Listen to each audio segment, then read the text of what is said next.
Halo, selamat datang teman-teman. Hari ini saya mau ngebahas sebuah topik yang saya kasih judul saatnya kini jadi Laravel developer. Oke.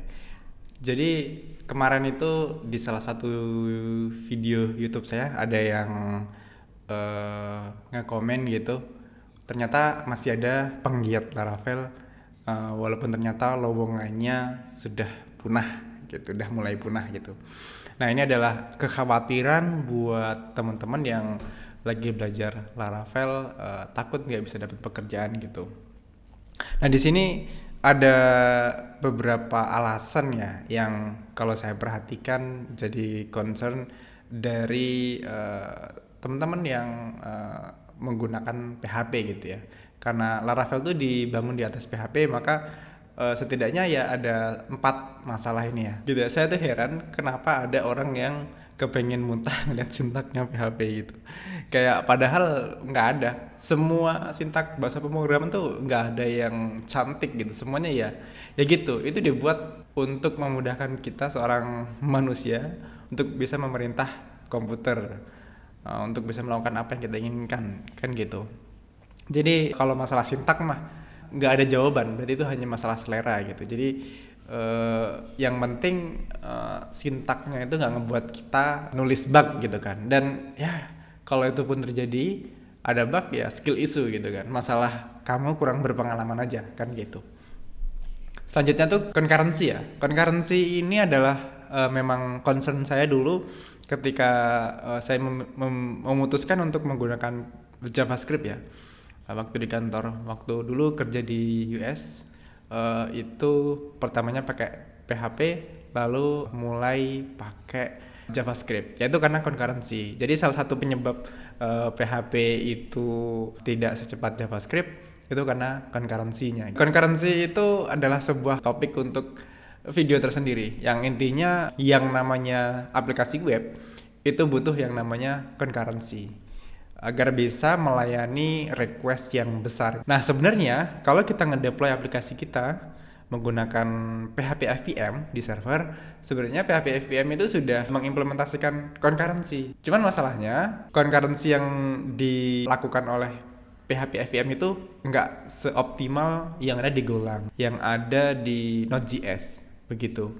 Makanya performanya itu cukup jauh dibandingkan bahasa-bahasa yang modern ini. Tapi sekarang ini itu sudah berubah. PHP sudah mulai support concurrency ya. Di Laravel itu ada Laravel Octane, yaitu interface yang memungkinkan Laravel bisa dipasangi extension kayak Franken PHP, PHP Swole, React, PHP, itu adalah package-package yang memungkinkan kita untuk mengimplementasikan concurrency. Jadi teknologinya di belakangnya itu sudah mulai keep up dengan modern language yang ada sekarang. Jadi sekarang concurrency itu kita udah punya extension package gitu ya. Ya ada banyak package yang itu nggak disupport di PHP. Sebagai contoh, di PHP itu nggak ada package yang bisa digunakan untuk ngeparsing PDF. Ya meskipun kita bisa install aja command line application untuk ngeparsing itu PDF gitu. Cuman ya natively itu PHP nggak bisa. Nggak ada library yang support untuk itu ataupun extension gitu. Nah, ini berubah karena ya kita sekarang bisa bikin extension sendiri dan ya lebih banyak itu apa yang kita butuhkan itu nggak butuh extensionnya. Jadi extension ini untuk apa namanya case yang sangat jarang sekali, dan karena komunitasnya itu besar sekarang udah banyak lah extension package yang kita bisa pakai yang tersedia. Bahkan kita bisa pakai bikin extension sendiri pakai Rust. Kayak contohnya saya bikin extension pakai Rust untuk PHP, itu namanya PHP PDF. Nah, ini pakai Rust, terus belakangnya tuh pakai PDF gitu ya. Ini yang dipakai jadi bahasa-bahasa lain kayak Python itu juga ada yang pakai mau PDF. Jadi ini kayak interface-nya aja untuk jembatan antara si PHP dengan mau PDF-nya. Dan ini nggak pakai command line application. Nah, bisa kayak gini. Nah, itu bisa dan sangat mudah sekali. Apalagi sekarang ada ChatGPT gitu ya, bikin extension. Ya, sebenarnya saya bikin ini nggak pakai ChatGPT sih, nggak bisa. Cuman when you mau bersabar untuk nyobain, itu gampang banget. Kalau kalian lihat ini extensionnya ini cuman satu file segini doang, sangat gampang gitu bikinnya. Nah, deployment. Jadi salah satu alasan kenapa PHP mulai ditinggalkan, deployment aplikasi PHP itu sangat sulit sekali. Kayak bikin Docker image buat PHP itu sangat sulit sekali. Beda dengan kalau kamu pakai Python atau Golang gitu. Deployment ini semakin mudah karena sekarang kita udah banyak service yang bisa kita pakai. Kita bisa pakai Docker. Jadi deployment udah semakin mudah. Jadi buat yang orang dari luar, kalau kalian mikir PHP outdated, itu udah enggak. Jadi banyak teknologi baru itu sudah mulai datang.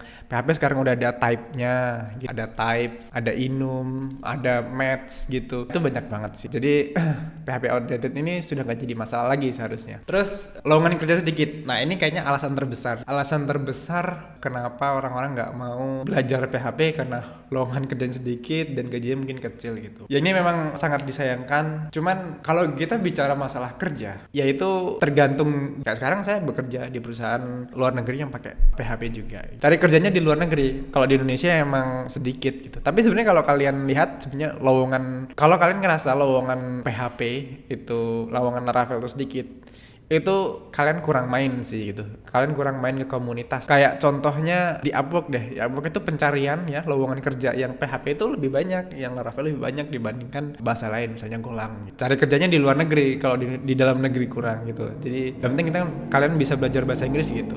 Kalian bisa kerja di luar negeri. Nah, kalian harus bangun personal branding ya. Melalui apa? Melalui project-project, melalui GitHub gitu. Saya tuh dapat kerjaan itu karena saya rajin bikin-bikin project di GitHub dan banyak orang yang ngubungin saya karena suka dengan projectnya. Nah, nanti nih di kedepannya saya bakal di akhir video ini bakal saya kasih tahu kenapa lowongan kerja ini nanti bakal bertambah lagi gitu ya. Nah, jadi salah satu alasan saya membuat video ini karena 2 hari ini saya galau. Sekarang Laravel tuh dapat investment dari Excel. Ini perusahaan venture capital gitu. Cuman setelah saya pikir-pikir, this is actually good. Ini bagus buat kita. Kita bahas deh. Laravel tuh susah di deploy.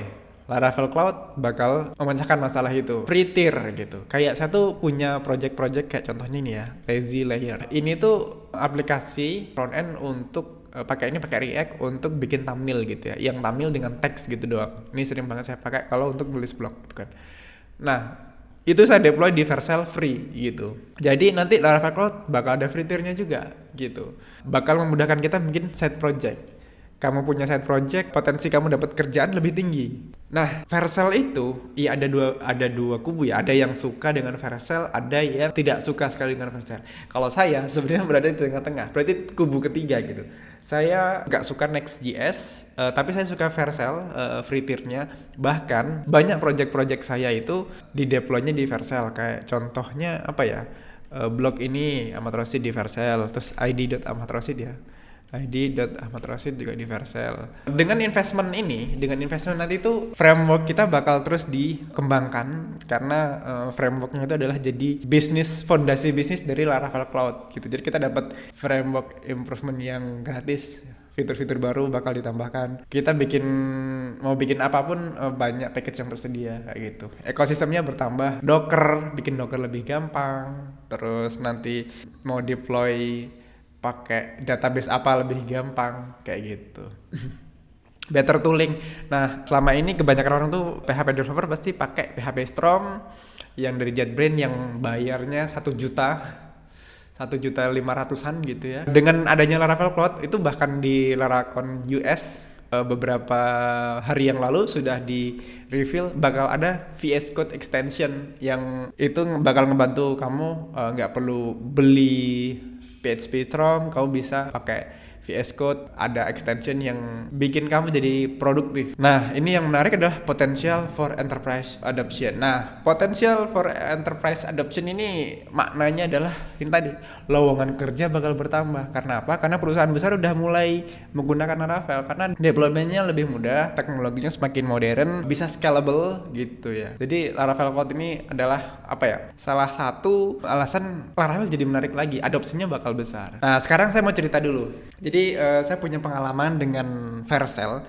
Yang bisa dibilang Vercel itu membuat karir saya naik satu level lagi gitu.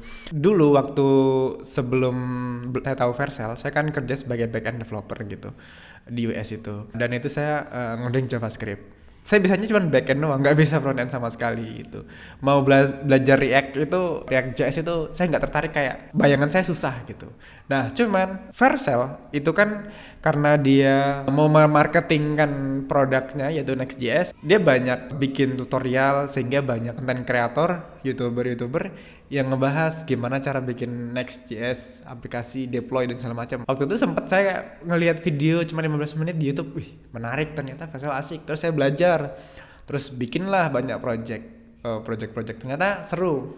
Pakai Next.js seru, belajar saya. Terus habis itu project yang lumayan serius itu adalah bikin blog. Nah, kalau kalian tahu, ahmadrosy.com ini dibuat pakai Next.js. Ya ini cuman blog ya, cuman ada di sini saya punya cheat sheet, terus saya punya wiki ya.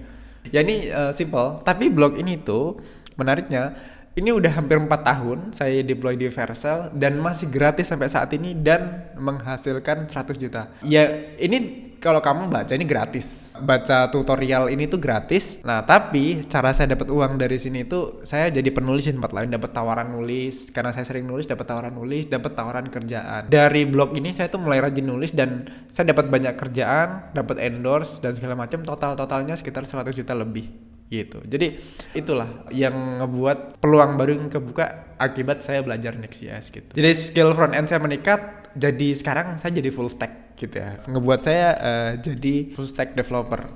Apa artinya full stack developer? Full stack developer memungkinkan saya bisa untuk bikin project seperti ini. Ini adalah project yang saya bikin. Ini bookmark aja, ada AI-nya dikit.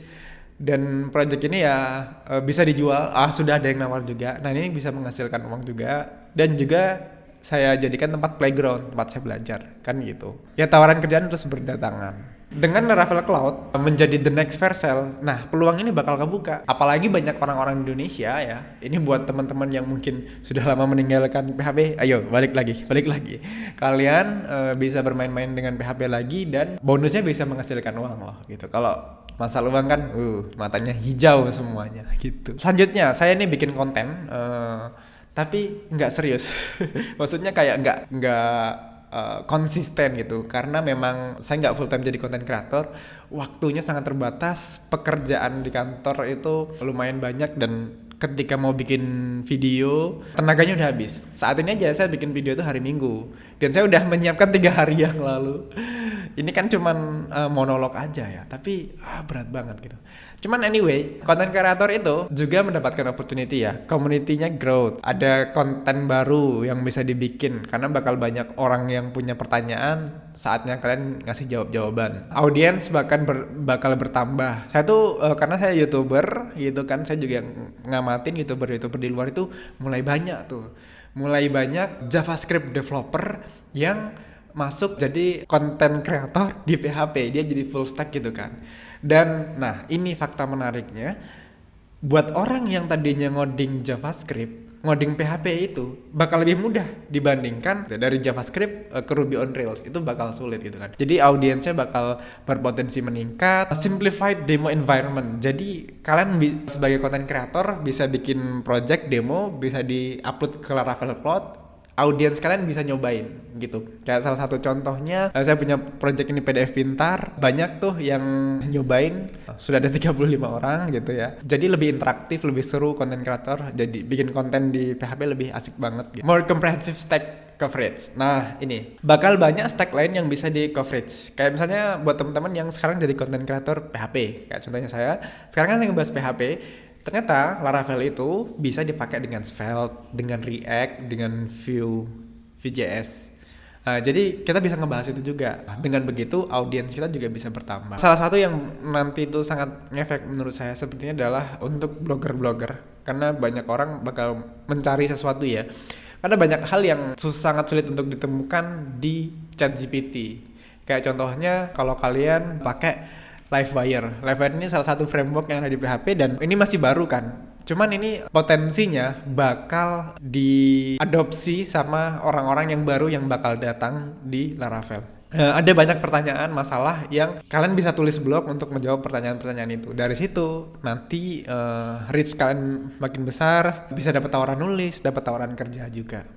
Saya ini udah usia 30 tahun gitu. Dan apa yang saya kerjakan itu sekarang orientasinya duit. Meskipun saya nggak mau ngerjain hal yang nggak saya suka. Karena saya yakin deh, banyak orang Indonesia tuh suka PHP. Cuman dia malu diceng-cengin di temennya. Ngapain pakai PHP, udah outdated segala macam. PHP itu potensial, teknologinya juga udah mengikuti apa yang ada di Golang.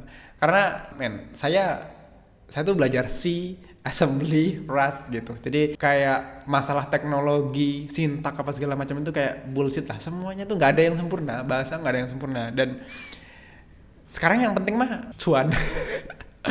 Mohon maaf, saya sudah punya keluarga, punya anak, punya istri, butuh biaya sekolah, bayar tagihan dan segala macam. Oke, duit. Sekarang duit aja gitu. Mungkin itu aja ya untuk video kali ini. Buat teman-teman yang pengen belajar Laravel, it's a good time for you. Buat yang sudah pernah belajar PHP, oke, datang lagi ke sini. Ayo, kembali lagi. Nah, mungkin itu aja. Cukup sekian video kali ini. Sampai jumpa di video-video berikutnya. Bye-bye.